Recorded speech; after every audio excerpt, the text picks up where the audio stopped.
Hello and welcome back to my channel. This is Mariam Classic Essentials Plus and I am Mariam Uzodema. I am a soap maker based here in Nigeria and I make natural handmade soaps, and I also make natural 400% natural body butters. I also make household homemade essentials and other things. Thank you very much for viewing my channel. Thank you, and I hope you do enjoy, and please like, share and subscribe to my channel. Thank you.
African black soap.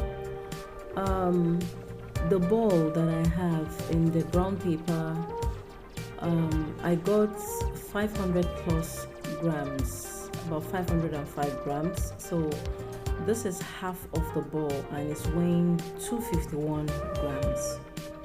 So already I have my batter in the crock pot. The batter is tallow, shea butter, palm kernel oil and palm onion cooking already in the crock pot with my lye solution. My lye solution is actually made of rice water and I added a little bit of cocoa pot ash. That is where I normally get my green or brown color from.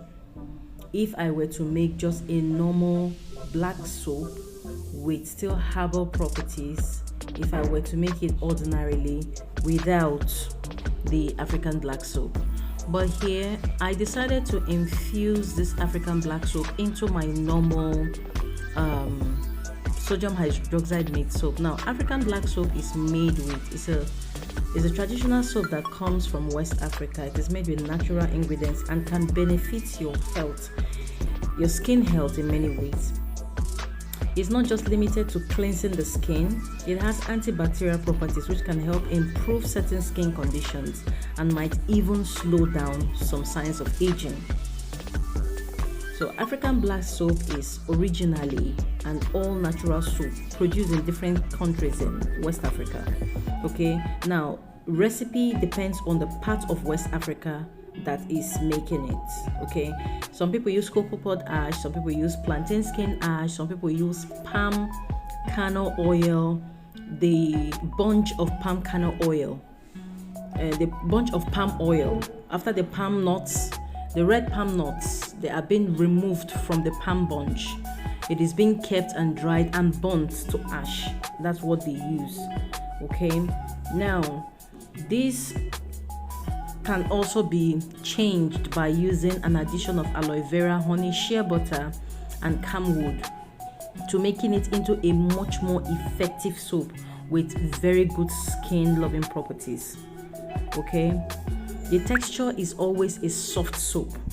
Why? Because not really soft, but I'll say semi-solid or semi-soft. Why? Because it is made with ash, not with lye, which is sodium hydroxide.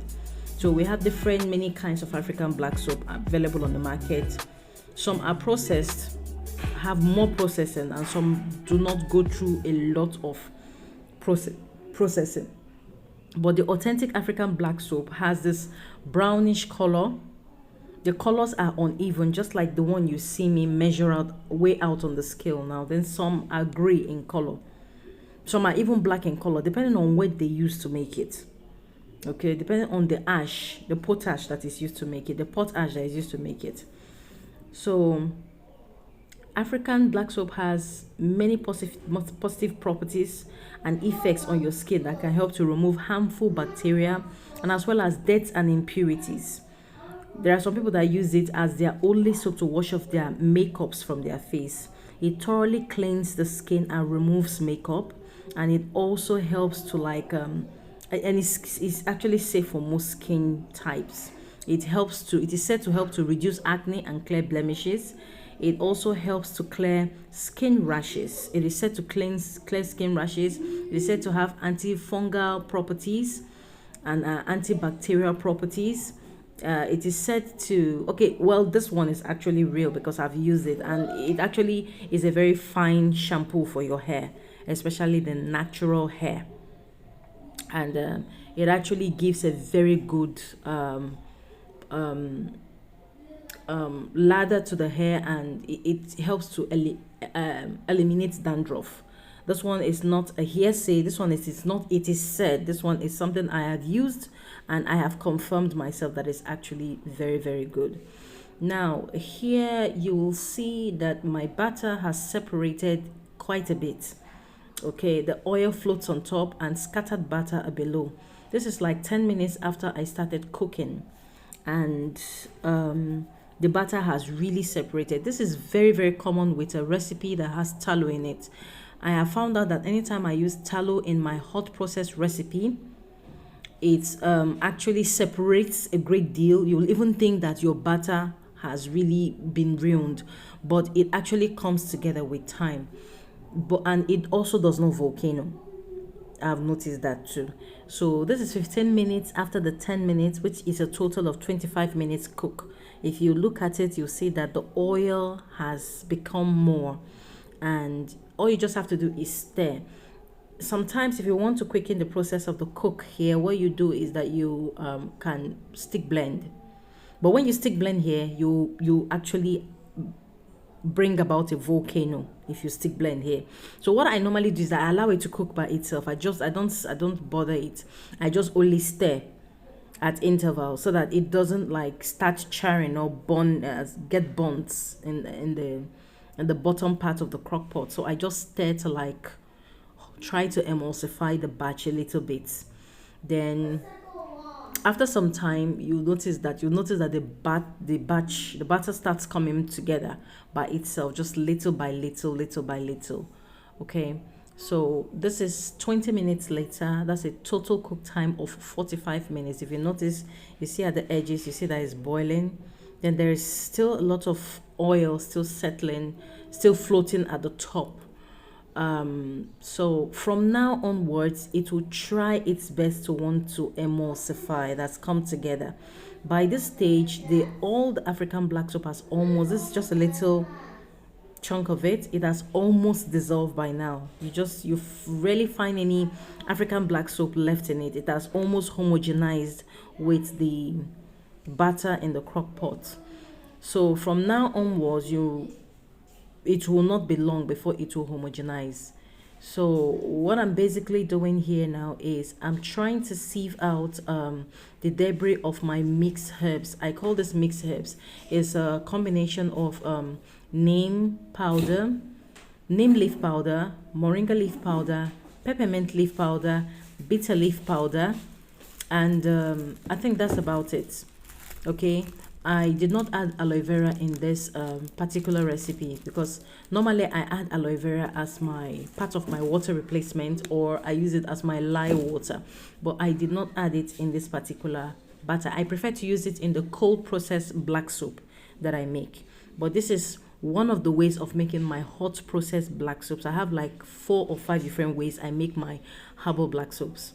But this one so far, I must confess, will like top the list. Why? Because this is the one that I normally add, the original African black soap that has its own property. It has its own healing skin properties. So with what I am doing and with the addition of the herbs is going to go a long way to do a very good job on the skin, for different skin irritation, for skin repair. And if you do not even have any problem on your skin, any skin type can use this. You can still use it. It will just continue to maintain and repair and nourish and moisturize your skin because of the shea butter that is there.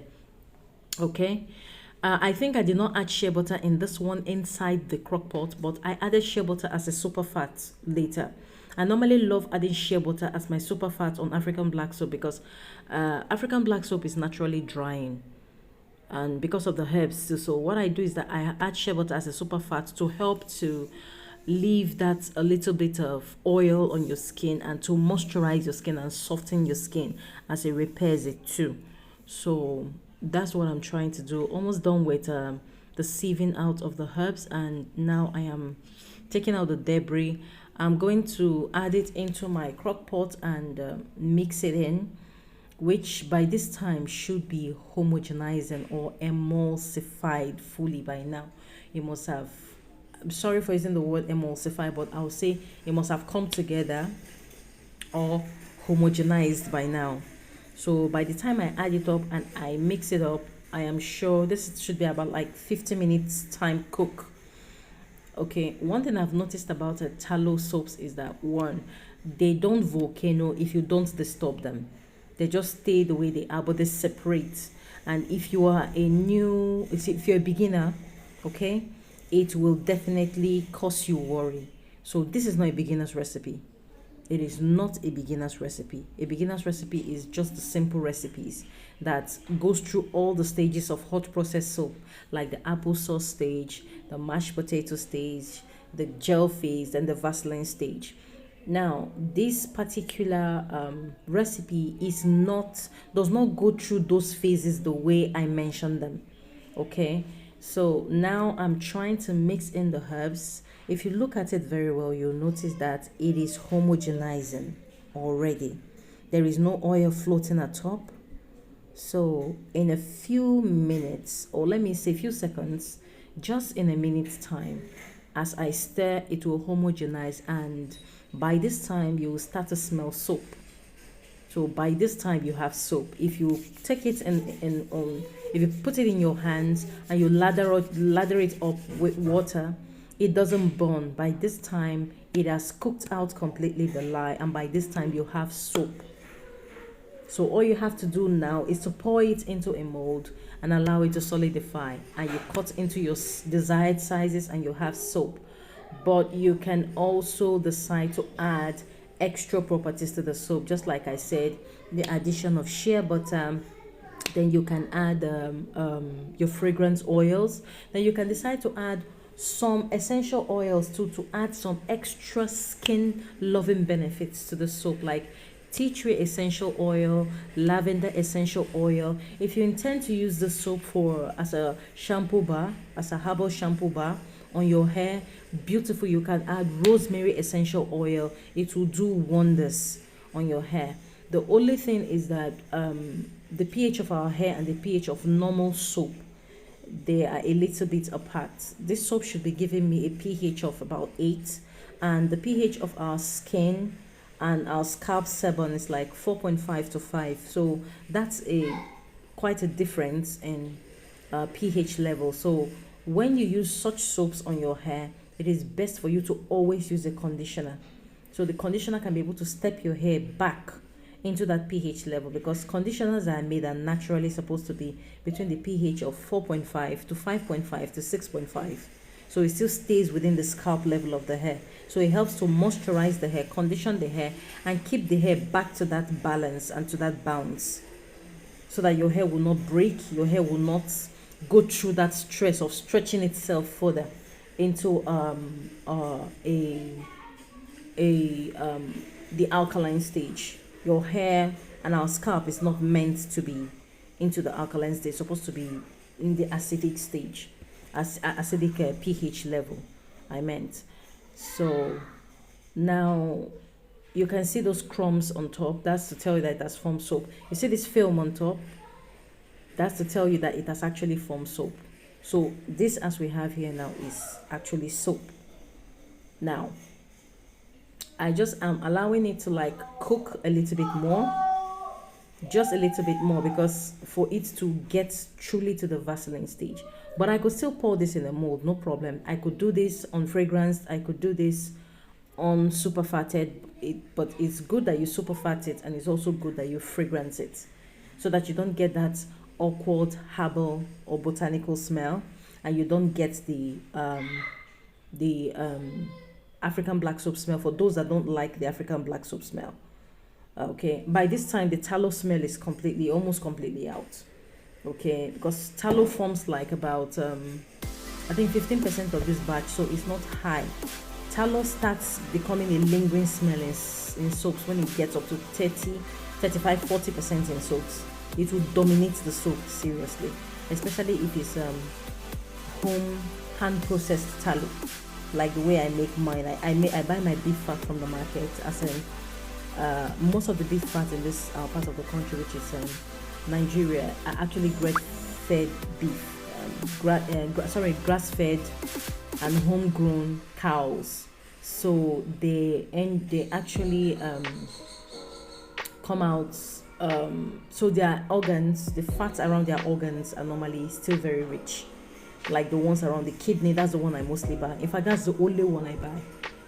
I ask the meat vendor to always help me buy the ones. In fact, he buys it with the kidney for me. So when I get the fat, it is from the fat. I will open it and take out the kidneys.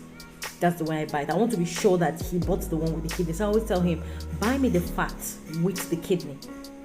Then I process it myself and I keep it as my own tallow. It's actually very messy work, but it's worth it. It's really, really worth it. I'll try and do a video on the tallow the processing of tallow. It's not going to be a very long video, but it's a video that could help us to understand that there are some things we can do ourselves.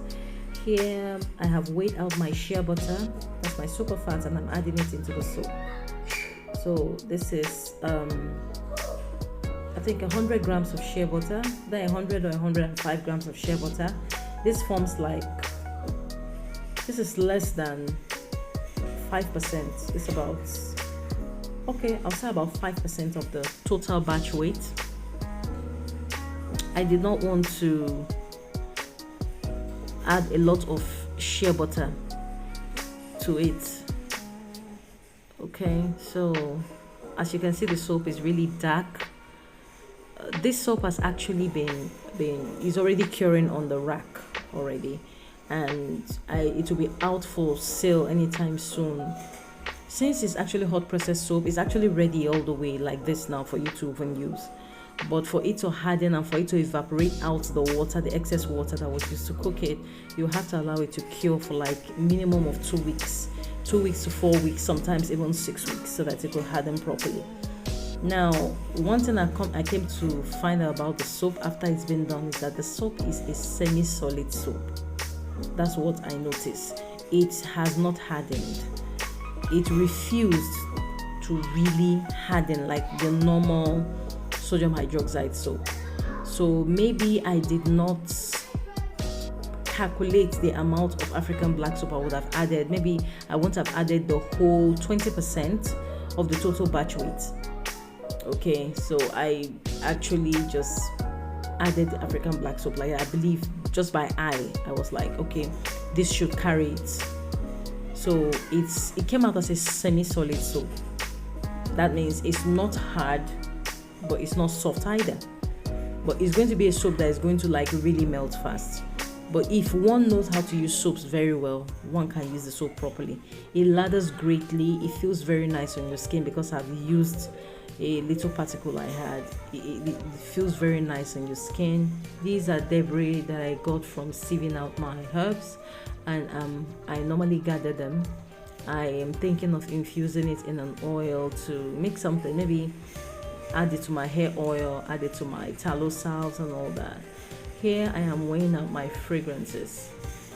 Okay, it's a combination of like Eva fragrance, just a combination of fragrances. I normally don't talk about my fragrances. That's my own little secret. I normally just keep my fragrances to myself. But I will be dropping the recipe of this particular soap in my description box.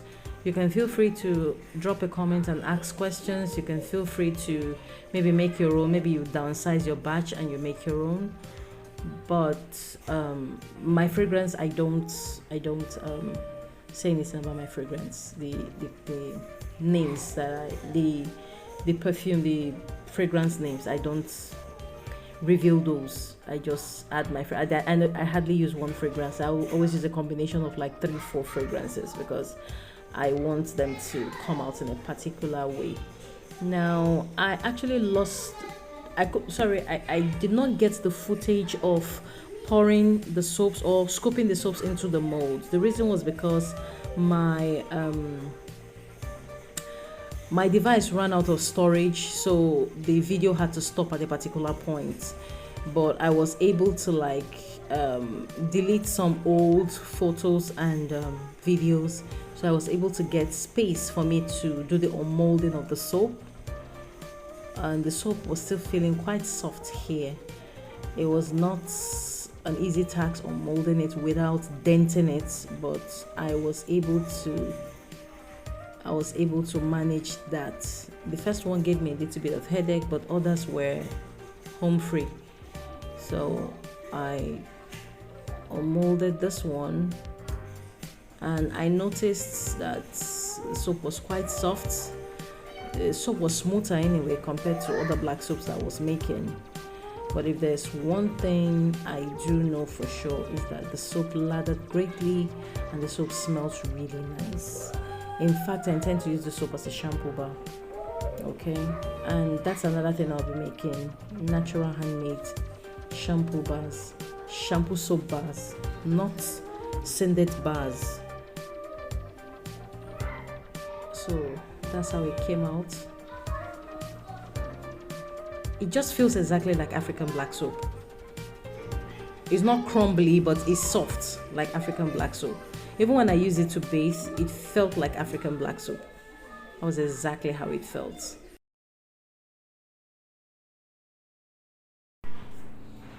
Alright, here I'm done molding the soap and I'm about to cut it. The cutting of the soap was very easy. The soap was still soft. I left it in the mold for like 2 days and it was still not like super soft, but it was soft, but it was still manageable for you to be able to mold it and hold to cut. So cutting was so easy. It just glided through and that was it. You just cut the soap. So after the cutting of the soap, I had to air dry it for like a few days so that one can be able to package it for sale. Now this is complete hot process soap. Hot process soaps are soaps that are ready immediately. As long as you finish, you take them out of the crock pot or out of cook and you pour them in your molds and they harden. Once they harden and you cut them, you can use them to bathe. Unlike cold processed soap that you have to wait for a minimum of 4 weeks for you to use them for the saponification to process to complete and for the soap to harden. Now, ordinarily, saponification takes only 48 to 72 hours to complete. It doesn't take the whole of the 4 weeks, but that 4 weeks you have to wait for evaporation of the lye water too. And this is my soap 10 days later. This is what it looks like. But as of today that I am making this video is 2 weeks after and I'm packaging the soaps. Thank you very much for watching. God bless you. Bye bye.